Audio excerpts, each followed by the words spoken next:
4 বছর পর মিজানুর রহমান আজহারি দেশে ফিরছেন, এই বিষয়ে কিছু বলুন। অসুবিধা কিচ্ছু নাই, তিনিও দেশে ফিরছেন, আমিও যাচ্ছি ইনশাআল্লাহ, জানুয়ারি মাসে যাব। ইহুদি জাতির পতন কবে হবে এই বিষয়ে কোরআন হাদিস কি বলে দেখুন। হিটলার একটা কথা বলেছিল, হিটলার বলেছিল কিছু ইহুদি ছেড়ে রেখে গেলাম, মানুষ যাতে আমাকে মনে করে আমি কেন ইহুদিদিকে মেরেছিলাম। আজকে কিন্তু ওই মুসলমান জাতিরা বুঝতে পারছে যে ইহুদিদিকে হিটলার কেন মেরেছিল। কোরআনে আছে, মুসলমান শিক্ষিতরা শুনেন, ইহুদি আর নাসারা হচ্ছে মুসলমানদের চিরশত্রু। কোন ইহুদি যদি আপনাকে ভালোবেসে বলে আমি ইসলামকে ভালোবাসি, জানবেন মিথ্যা, কখনো নয়।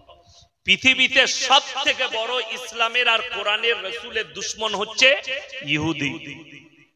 ইহুদির পতন, ইহুদিদের যে পতন, আমার ভাই ইহুদিদের যে পতন হবে সেই পতনটা এত সহজে নয়। গোটা পৃথিবী এই চিঙ্গারির মধ্যে ঢুকবে। আমি 1 মাস আগে বলেছিলাম লেবানন জড়িয়েছে, এরপরে খুব তাড়াতাড়ি পরের মাসে ইরান জড়াবে, জড়িয়ে গেছে। এরপরে দেখতে পাবেন ইরাক, সিরিয়া, এমনকি মিশর, কাতার, কুয়েত সবাই জড়াবে, এমনকি গোটা পৃথিবী আর লেপেটে আসবে।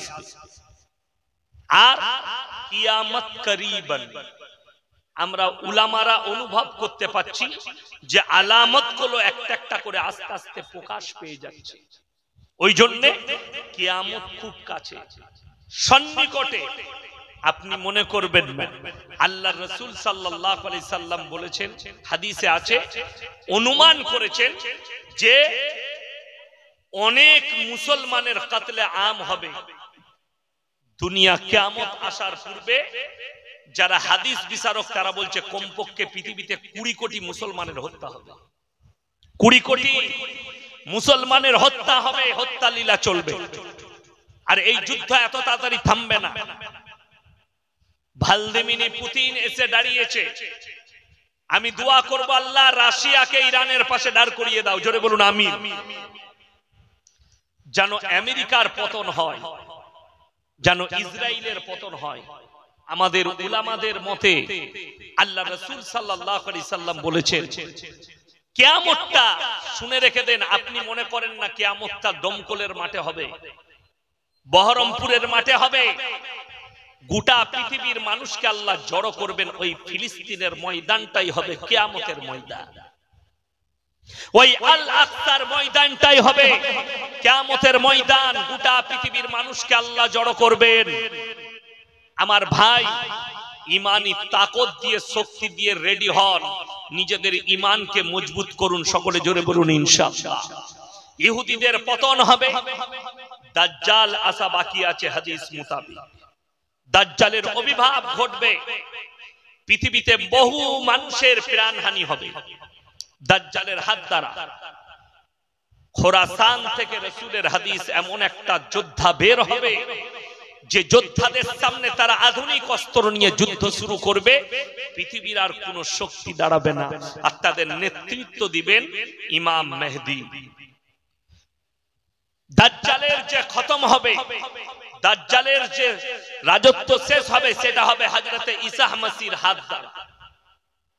কিয়ামতের পূর্বে দাজ্জালের যখন অত্যাচার চলবে, আসরের নামাজে দমস্কের মসজিদে আল্লাহ ঈসা মসিহকে নামাবে।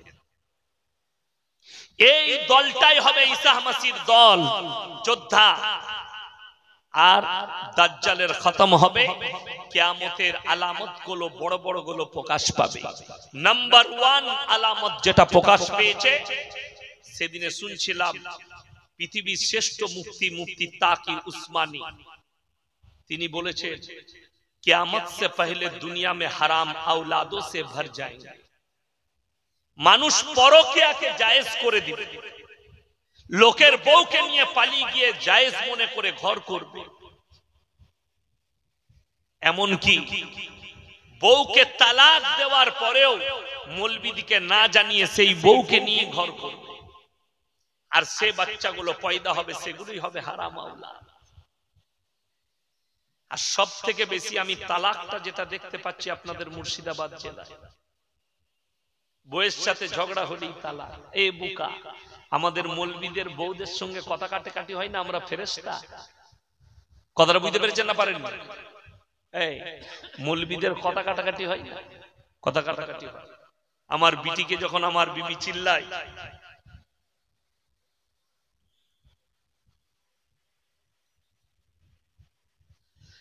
কিছু যখন আমার বিটিকে চিল্লায়, আমি তখন আমার বিবিকে চিল্লাই, এই কিছু বলবে না, বিটিকে ভালোবাসি, ছোট বিটিকে, কথা কাটাকাটি হয়, কিন্তু ম্যানেজ করতে হয়। আর আমাদের সাধারণ যুবকরা মনে করে তালাক দেওয়াটা খুব ভালো, যে তালাক দেওয়ার পরে ইন্দুর মারা বিষ খুঁজে বেড়াচ্ছে, মৌলবি খোঁজ মালটাকে কি করে ঘুরিয়ে লিয়া যায়। হারামখোর। তালাক যদি সহজ হতো, তালাক হালাল হলে আমরা মৌলবিরা দিতাম না। আমাদের বউরা সাধু না আমরা সাধু? সবারই বাড়িতে হাঁড়ি থাকলে ঠুকাঠুকি হয়। ওই জন্য প্রত্যেকটা ভাইকে বলছি, ইমানের উপরে টিকবেন, জোরে বলুন ইনশাআল্লাহ। ইহুদিদের কাছ থেকে বাঁচুন আমার ভাই।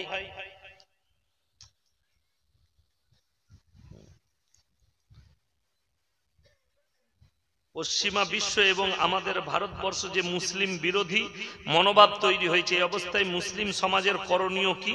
ফিলিস্তিন ইসরায়েলের যুদ্ধে পরিপ্রেক্ষিতে মুসলিম সমাজের কিভাবে প্রস্তুত থাকা প্রয়োজন? দেখুন, আমি একটা কথা বলি, এক্ষুনি এটার বিরুদ্ধে, এটার ব্যাপারেই বললাম যে 20 কোটি মুসলমানের হত্যা হবে পৃথিবী জুড়ে, সেটাতে ভারতবর্ষ হবে না এরকম কোনো কথা নেই। কথাটা বুঝতে পেরেছেন না পারেন? এখন একটা বহুত বড় ষড়যন্ত্র চলছে। আপনি ভারতের ইলেকট্রিক মিডিয়া গুলো খুলে দেখুন, 24 ঘন্টা। আমি গাড়িতে আস্তে আস্তে একজন হিন্দু ভাই, সনাতনী ভাইদের, পণ্ডিতের বয়ান শুনছিলাম, কে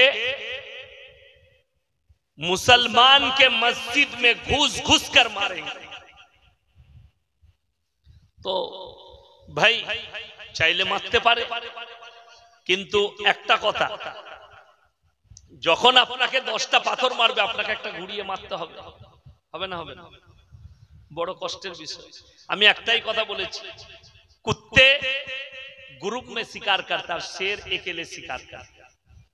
मैं किसी के बारे में नहीं कह रहा, मैं सिर्फ चेतावनी दे रहा। जो सोच रहे हो कि हम ग्रुप में शिकार करते हैं, अगर मर्द है तो अकेले शिकार करके दिखा। आ जाओ, और शेर अकेला शिकार करता, बोलकर आ जा मेरे भाई। जो सोच रहे हो कुरान को मिटा देंगे, इस्लाम को मिटा देंगे, পশ্চিমী দুনিয়াকে যে মুসলিমরা ফলো করতে চাইছেন, তারা জাহান্নামের পথকে অবলম্বন করছেন, এটা মাথায় রাখবেন। পশ্চিমী দুনিয়া, তাদের কাছে টেকনোলজি আছে, তাদের কাছে নাসা আছে, তাদের কাছে প্রযুক্তি আছে। আপনারা জানেন তারা যে প্রযুক্তি এনেছে আপনার ঈমান ধ্বংস করার জন্য, সেই প্রযুক্তির নামটা আপনি শুনেছেন?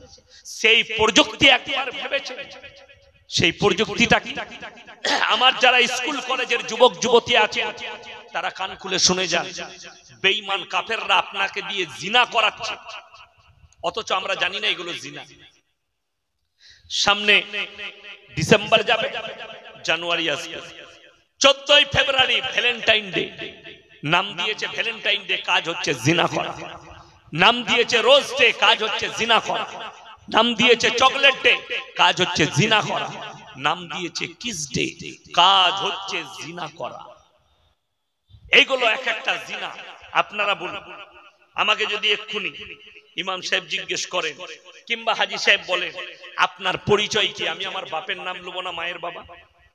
কথা বল, কার নাম লুবো? বাবা।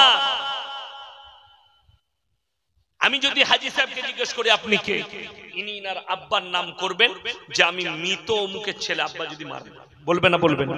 মারা গেলেও বলবে মৃত অমুকের ছেলে। কেন? আল্লাহ রাব্বুল আলামিন মানুষের যে পরিচয় ঘটিয়েছে ওইটা বাপের দ্বারা। জোরে একবার বলুন সুবহানাল্লাহ। আপনাদের এখানে ছাগল আছে না? ছাগলের ছানা হলে কি বলেন? পাঁঠার ছানা না ছাগলে? কথা বলে না? কথা বলে না? ছাগলের গায়ের বাচ্চা হলে কেউ বলে ষাঁড়ের বাচ্চা? কি বলে? গায়ের বাচ্চা বলে। কেন? আল্লাহ জানোয়ারের পরিচয় দিয়েছে মায়ের দ্বারা, আর ইনসানের পরিচয় বাপের দ্বারা ঘটিয়েছে। শুনে যাও হে আমার যুবকরা, এই পশ্চিমী দুনিয়ার যতগুলো দেশ আছে, লন্ডন, আমেরিকা, জাপান, জার্মান, উত্তর কোরিয়া, দক্ষিণ কোরিয়া, চায়না, অস্ট্রেলিয়া, ব্রাজিল, যতগুলো দেশ আছে তারা তাদের পার্লামেন্টে পাস করিয়েছে, এরপর থেকে কোন ছেলে যদি চায় সে মায়ের পরিচয়েও বাঁচতে পারবে। তার মানে তার মা পরকিয়া করবে বিয়ে না করেও, সেটার নাম দিয়েছে বেঈমান কাফেররা রিলেশনশিপ। আজকে অনেক কলেজ আর ইউনিভার্সিটি